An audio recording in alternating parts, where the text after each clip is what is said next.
Ívar, hvernig bara fannst þessi leikur á móti Þór K? Mér finnst bara á köflum leikurinn mjög góður.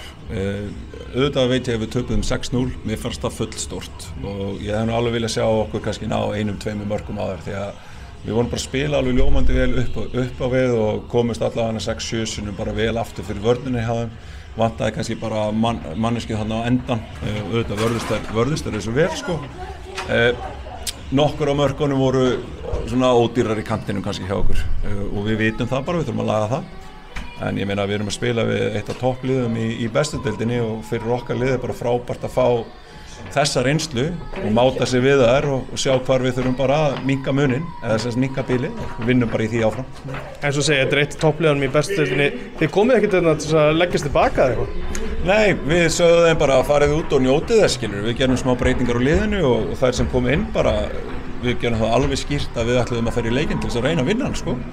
Fótbolti er nú bara einu sinni þannig að þó á blaði þá er Þór K miklu sterkara lið heldur en við henni, hann er á endanum spilaðar á vellinum og það er það fallega við fótboltan og mér fannst bara í 15-20 og svona allan í minningunni voru bara hörku leikur, döluðum svolítið þegar við fengum á okkur markið, fyrsta og svo annað markið, það var svona högg og það er bara þess sem við þurfum að læra en bara við heldum áfram og gáum þessu alveg leik alveg fram á síðustu mínútu þannig að við vorum bara ánægð við það. Við sögðum stelpunum bara að núna er það bara deildin. Við erum ekki að fara að spila við mörg lið að þessum gæðum í okkar deild.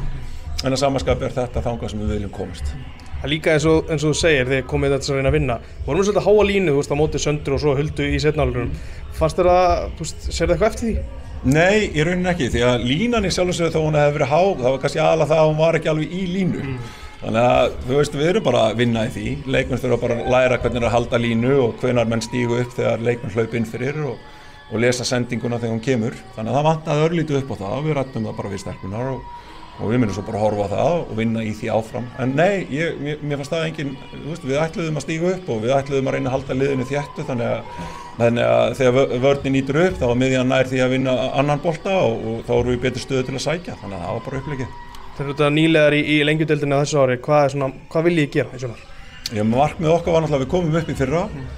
Við bættum ekkert við okkur mörgum leikmönnum en góðum leikmönnum. Við höfum bara unnið vel með þá leikmenn sem við höfum haft og þeir eru allir verið mikilli bætingu. Planið hjá okkur var bara að tryggja liðið á þessu ári í deildinni.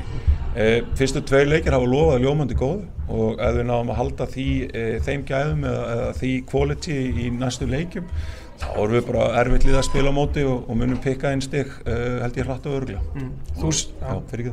Bara enda aðeins á þér sjálfur, þú ert svona nýtt nafn í þjálfaraflórinu á Íslandi, hvernig finnst þér það að þjálfa? Mér finnst það æðislega gaman, mér finnst það rosalega gaman og nýtast bara geta einbeitt með bara alfarið að því og var svolítið út úr þessu eða svona til hliðar en alltaf í kringum fótbolta, það var 2 krakka í fótbolta var mikið í kringum það en þegar tækifæri kom að þjálfa líka með Gunna og hjá KR þá bara þetta var búið að kýtla mig í 2-3 ár og þá bara hendi ég mér í þetta og mér finnst þetta mjög gaman. Þetta er alveg krefjandi en mjög gaman. Takk fyrir þetta, Ívar. Takk hérlega.